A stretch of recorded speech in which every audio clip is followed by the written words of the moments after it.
To beat America to the moon, the Soviet Union secretly built a rocket even more powerful than the Saturn V. It never worked. Not once. One of its 4 launches produced an explosion so large it remains one of the most powerful non-nuclear blasts in human history. For nearly 20 years, most of the world had no idea it had ever happened at all. By the mid-1960s, the Soviet Union had claimed nearly every major milestone in the early space race.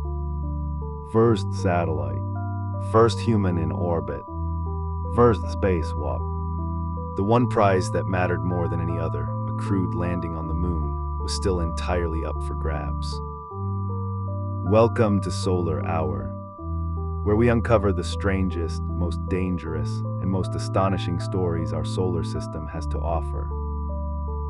To win it, Soviet engineers needed a rocket capable of launching a crewed spacecraft all the way to the moon and back. Their answer was called the N-1. On paper, it was a genuine competitor to America's Saturn V, the rocket that would eventually carry Apollo astronauts to the lunar surface. Its first stage alone was designed to produce roughly 45 meganewtons of thrust, among the most powerful rocket stages ever built.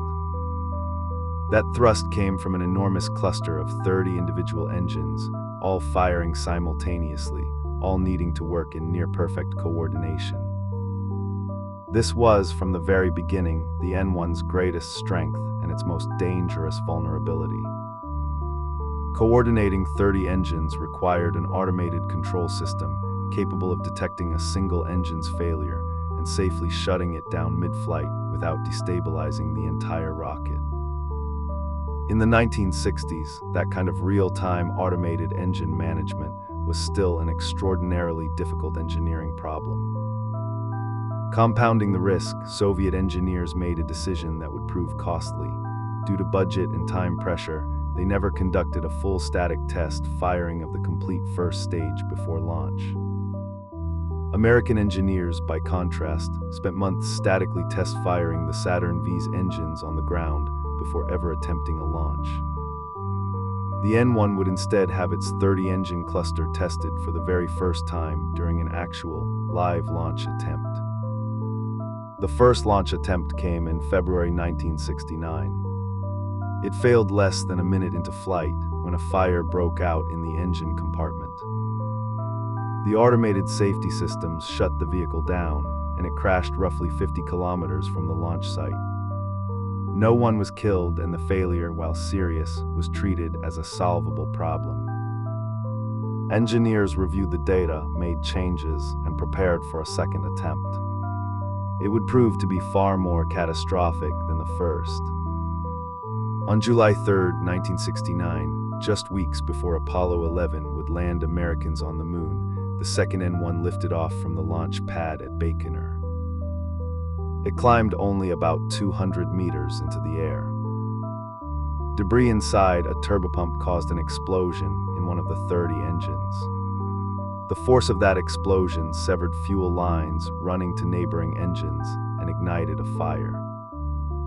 The automated control system, designed to shut down failing engines, registered dangerously abnormal readings and began shutting down engine after engine in response. With most of its engines suddenly shut down and thrust catastrophically lost, the fully fueled rocket tilted, stalled, and fell directly back onto the launch complex it had just left. The resulting explosion has been estimated at roughly 7 kilotons of energy, among the most powerful non-nuclear explosions ever produced by human engineering. It obliterated the launch pad entirely. Windows shattered in buildings kilometers away. Remarkably, because the pad had been cleared ahead of the actual launch as standard procedure, no one was killed in the blast itself. But the launch complex, one of only a small number capable of supporting the N-1 program, was effectively destroyed and would take well over a year to rebuild. The timing could hardly have been worse. Just 2 weeks later, Apollo 11 successfully landed Neil Armstrong and Buzz Aldrin on the lunar surface. The Soviet Union's realistic chance at winning the crewed race to the moon had, for all practical purposes, ended in that fireball weeks before Americans ever touched lunar soil. Publicly, the Soviet government said almost nothing. There was no acknowledgement of a moon rocket, let alone a failure of this scale. The entire N-1 program, including this explosion, remained officially classified, hidden from the Soviet public and the rest of the world alike. Engineers remarkably pressed on. 2 more launch attempts followed in 1971 and 1972, each incorporating lessons from the previous failures. The third launch failed roughly a minute into flight when the rocket began an uncontrolled roll that its guidance system could not correct in time. The fourth and final launch attempt in November 1972 came closest to success, flying for nearly 2 minutes before a structural failure in the fuel lines triggered another catastrophic shutdown. 4 launches, 4 failures. Not a single N-1 rocket ever successfully completed its first stage flight. By 1974, with the American moon landings already complete and public interest in the space race fading, Soviet leadership quietly canceled the N-1 program entirely.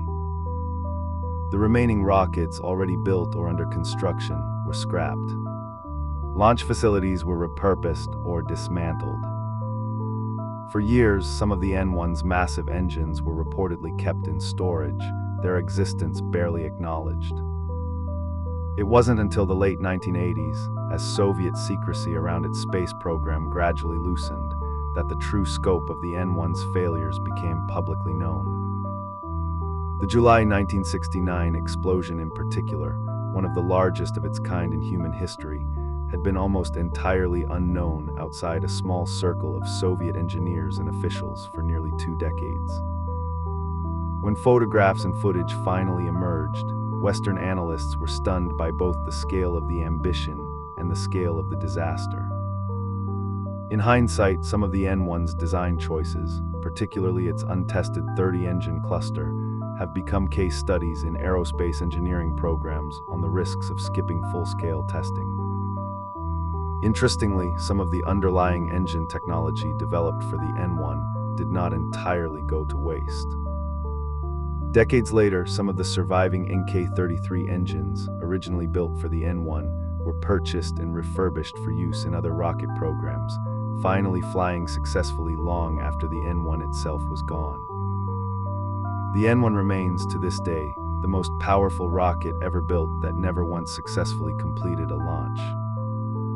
A rocket designed to win the ultimate prize of the space race instead became one of its most spectacular, and for decades, most carefully hidden failures.